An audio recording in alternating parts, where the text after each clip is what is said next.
Me llamo María Celia Ferrero, soy actriz y me pidieron que sea la entrevistadora de este capítulo. Vamos a hablar de Rosario, de ciertos espacios de la ciudad que fueron recorridos por escritores, que encontraron en Rosario una razón para quedarse, una razón para volver, una razón para escribir. Vamos a hablar de escritores que no fueron rosarinos, pero a los que la ciudad les dejó una marca.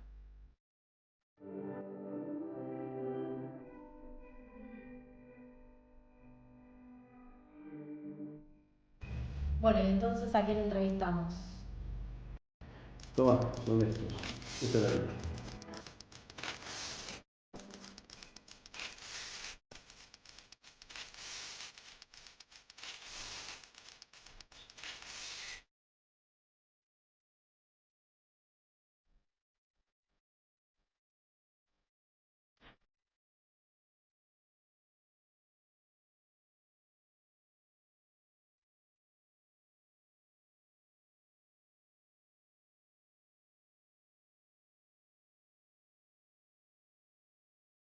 No duerme nadie por el cielo, nadie, nadie.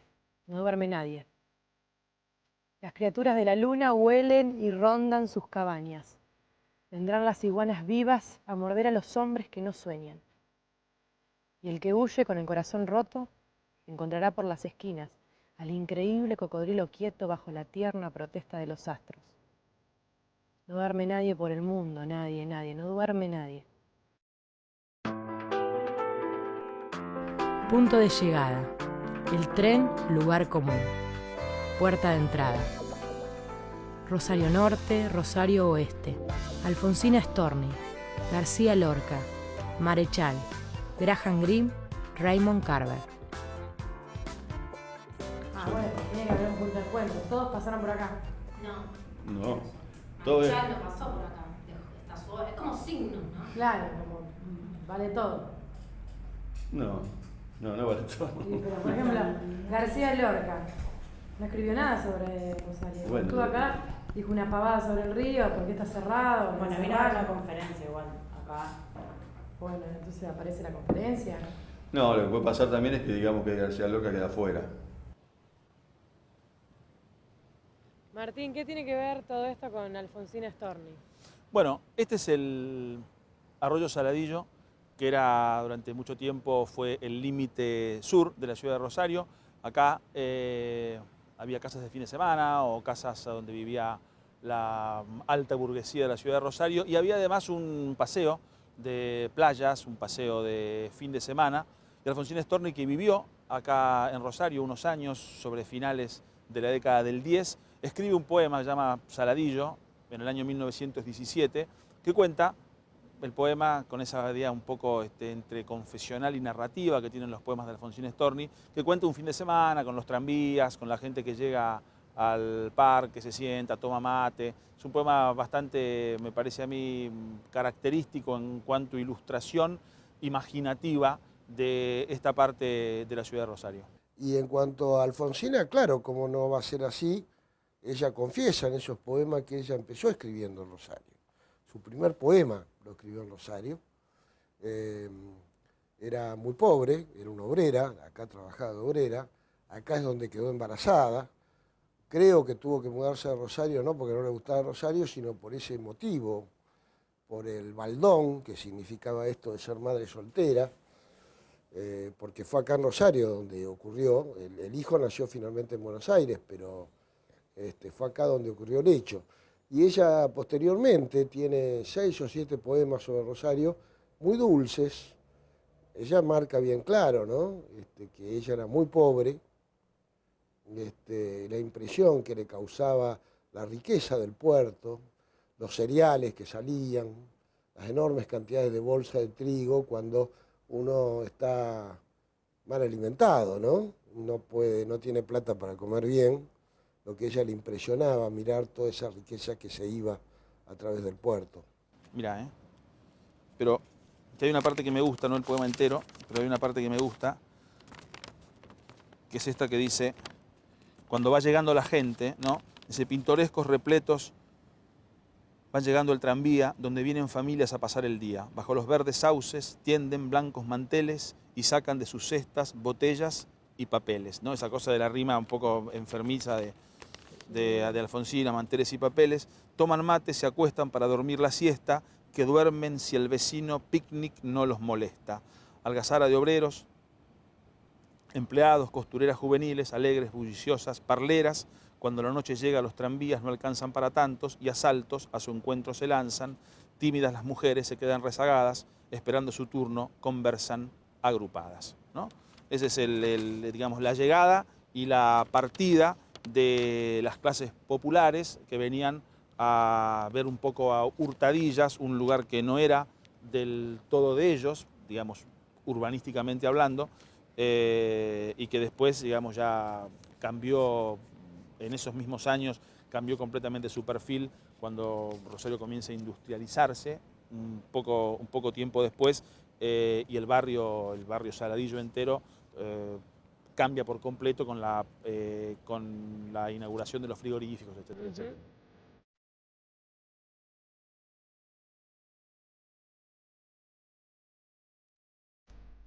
Alfonsina. Ella vivió aquí, en lo que hoy es el pasaje Storni. Los datos de Alfonsina terminan en algunos poemas dedicados a Rosario, en donde la descripción de los espacios da cuenta de su estancia aquí y de los lugares que recorrió. El puerto, las cortadas del Saladillo, pero nada más. Los escritos autobiográficos parecen más interesantes que su poesía. A los 12 años en Rosario escribo mi primer verso. Es de noche, mis familiares ausentes. Hablo en él de cementerios, de mi muerte. Lo doblo cuidadosamente y lo dejo debajo del velador, para que mi madre lo lea antes de acostarse. El resultado es esencialmente doloroso. A la mañana siguiente, tras una contestación mía levantisca, unos coscorrones frenéticos pretenden enseñarme que la vida es dulce.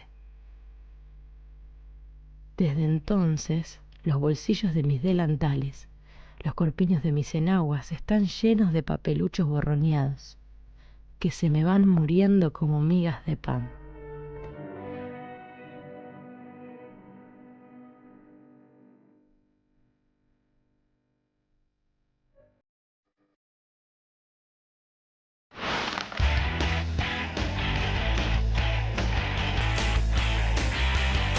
Refa, músicos consagrados, presentan bandas emergentes.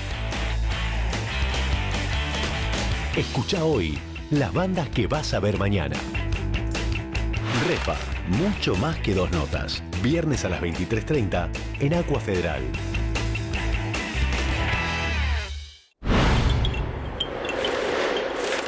Hoy, sello argentino a las 21. Invasión Salamone a las 21:30. Maltratadas a las 22.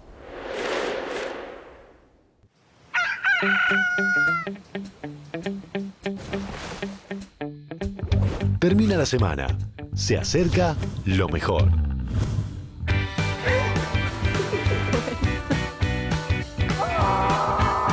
En Aqua Federal, mirá, reviví y disfrutá.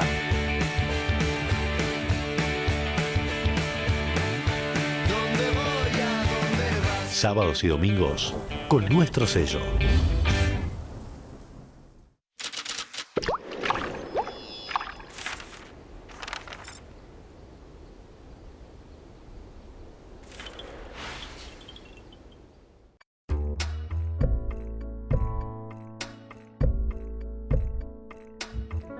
Federico García Lorca estuvo en Rosario en 1933. Llegó a la estación Rosario Norte una tarde lluviosa y gris. Esa noche dio una disertación que se tituló Juegos y teorías del duende. El diario dice que fue en el Teatro Colón, otros que fue en el Círculo, pero nosotros creemos por ciertos datos que fue en la Comedia. Esa misma noche García Lorca fue homenajeado por el cónsul de España. El agasajo fue en el Club Español con un elegante banquete, luego del cual el poeta tocó el piano y conversó con los invitados hasta altas horas de la madrugada. Al día siguiente, García Lorca conoció el Paraná en la zona del puerto y le preguntó al pintor Julio Banzo: ¿tenéis un río? ¿Y por qué lo habéis encerrado? La verdad que de Lorca nadie habla, nadie dice nada, vos lo dejamos afuera. Digo, puede ser una opción en una segunda charla. Y entonces hizo una salida muy así andaluza, pero con su intuición la pegó, porque al decir tenéis un río y por qué lo habéis encerrado, marcó esa situación que había de espaldas al puerto, que no es propia de Rosario solamente, pero que bueno, se convirtió en un trabajo de los rosarinos recuperar el río, ¿no? Igualmente, Lorca no escribió nada sobre Rosario, pero está ese comentario sobre el río, que a su vez se enlaza con la visión del río de Carver, con el poema de Alfonsina del Saladillo. También hay una cuestión con los trenes, digamos, como punto de la estación, como punto de llegada y de partida de la ciudad. Facultad de Humanidades y Artes de Rosario. Marechal. La presencia de Marechal nos acecha como un fantasma. Su presencia física no paseó por las calles de Rosario, pero su cuerpo literario hoy nos invade en este rincón de la Escuela de Letras. La mujer de Leopoldo Marechal, Elvia Rosbaco de Marechal, viene a morir a Rosario, a casa de su hermano, y efectivamente trae la biblioteca de Marechal. La biblioteca es donada a la Escuela de Letras de la Facultad de Humanidades y Artes, allí en la calle Entre Ríos, y atrás de la biblioteca propiamente dicha está la pequeña biblioteca de Marechal, que es una biblioteca un poco desguazada, yo diría, en relación a lo que debe haber sido o lo que sabemos que fue la biblioteca original de Marechal, pero que tiene sobre todo una cosa que es muy importante para los estudiosos de literatura argentina y de la obra de Marechal en particular, que son las anotaciones que hacía Marechal a los libros que leía. Era un gran anotador, es decir, todos los libros están subrayados, todos los libros están con signos de pregunta, con agregados. Hay unas que me gustan mucho a mí, que es, en algún momento le está leyendo un panorama de la literatura argentina, creo que de los años 50 o 60, y va subrayando los autores al que el autor del panorama va nombrando, el otro, y al final pregunta con un signo de interrogación y dice, ¿y yo? ¿No? Y a mí me gusta mucho eso porque, de algún modo, esa pregunta que se hace un extraordinario novelista como Marechal nos consuela un poco acerca de nuestras propias preguntas alrededor de nuestro propio paso por el mundo en general y por el mundo de la literatura en particular, ¿no? ¿Y yo?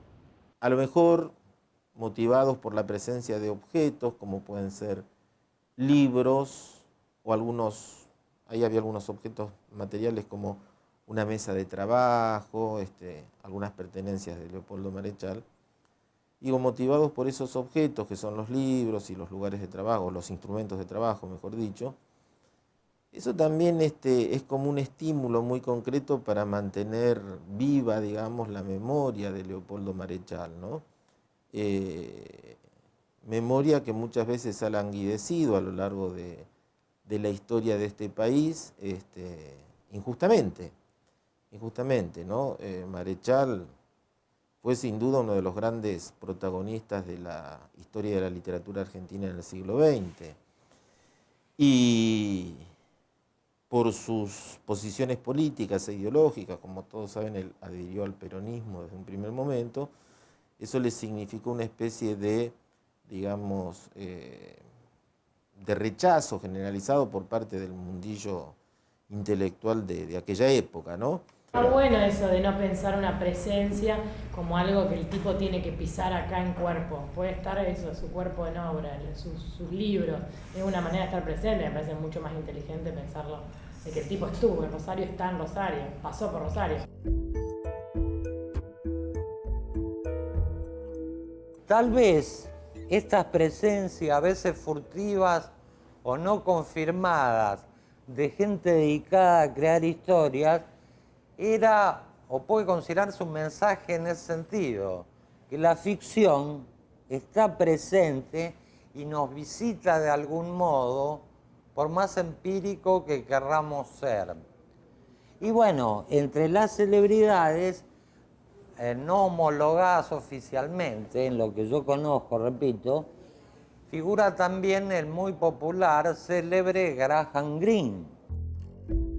Graham Greene no estaba en nuestros planes, pero en medio de las entrevistas apareció.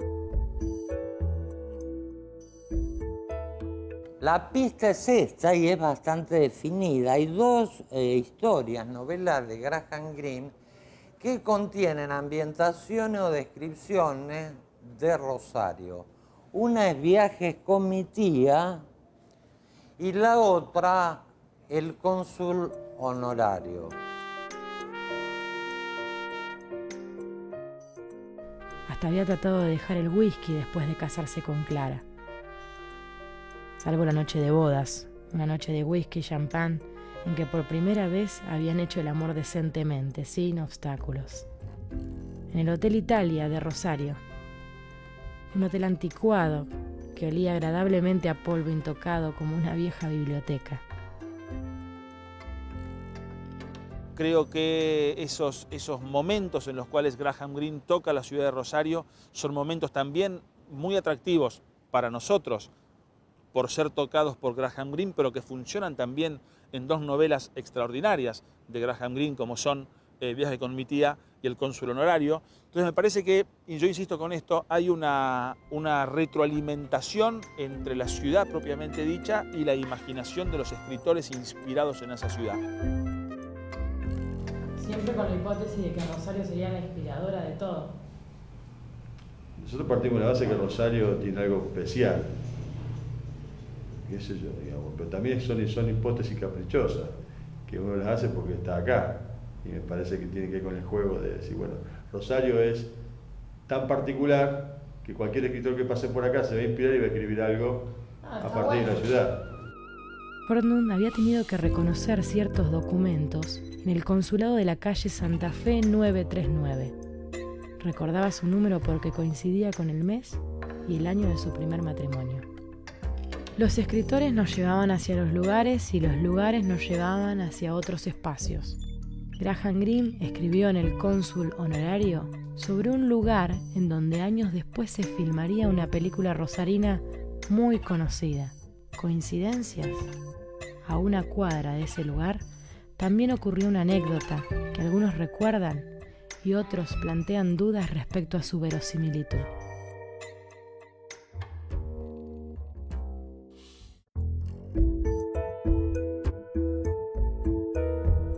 Dice, ¿cómo?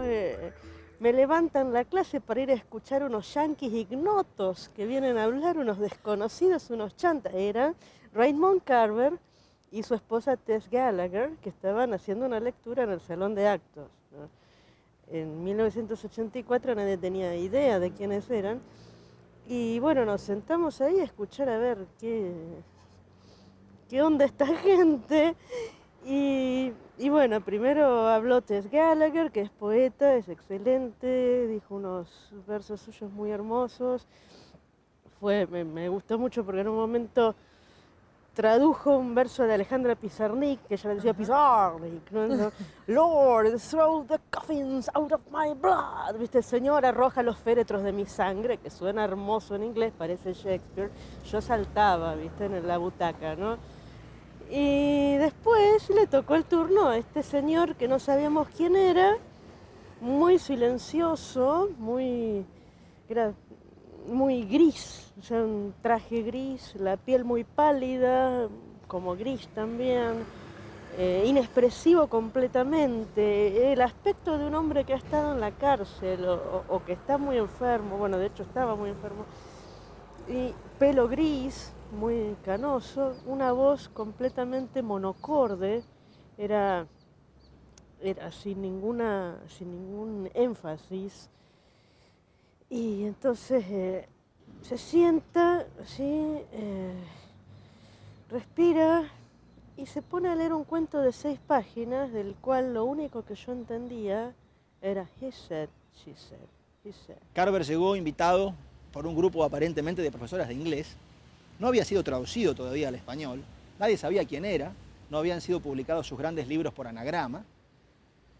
Claro, el auditorio que aparentemente escuchó a Carver tenía entre sus filas aparentemente solamente a 2 personas que de alguna manera intuían la dimensión de Carver. Pasó casi en secreto. Ese prosista que de alguna manera revivió a Chekhov en el Midwest estadounidense. Me despertaron los aplausos. Yo en esa época aparte dormía poco, estudiaba 2 carreras, bueno, hacía otras cosas. Entonces, nada, me adelanté a saludar a Tess, a este otro no le di ni bola, este viejo aburrido, ¿viste? ¿Qué? Y quedé en escribirle, nunca le escribí. Un día, 2 años después, abro el suplemento literario del diario La Nación y me encuentro con que había fallecido el más grande escritor norteamericano del siglo XX, Raymond Carver. Estuvo en mi colegio. Era el viejo aburrido que... Y Carver se paró frente al Paraná, totalmente sorprendido de la dimensión del río que estaba mirando. Y se cuenta también que fue el Paraná y ese paisaje del Paraná bajo la luna, que él contemplaba desde la terraza del Jockey Club, donde había comido un asado. Se cuenta que ese paisaje fue el que le inspiró un poema maravilloso, basado también en el recuerdo. Carver recuerda una jornada de pesca en uno de los lagos típicos del paisaje de Estados Unidos, y el bote sobre el agua bajo la luna, y en cierto momento el sedal marca que un pez ha tomado el anzuelo. Y cuando se tira de la caña, el pez, que es un pez enorme, da un enorme salto, rompe la superficie del agua y vuela bajo la luna y cae nuevamente al agua y desaparece, y al caer se desprende del anzuelo y se va. Y esa es la idea que de alguna manera dispara el concepto carveriano de la belleza. Esa sería la belleza para Carver, ese enorme pez que de golpe y sin saberlo atrapamos, que salta, se nos muestra en todo su esplendor inalcanzable y de pronto cae para perderse otra vez en el misterio. Pero otra cosa también era una búsqueda, efectivamente, más de corte periodístico o de corte investigativo, que no sucedía en la biblioteca, sino que sucedía en la ciudad. Es decir, ir a ver a dónde fue que sucedieron las cosas que supuestamente esos relatos cuentan que sucedieron, o esos poemas.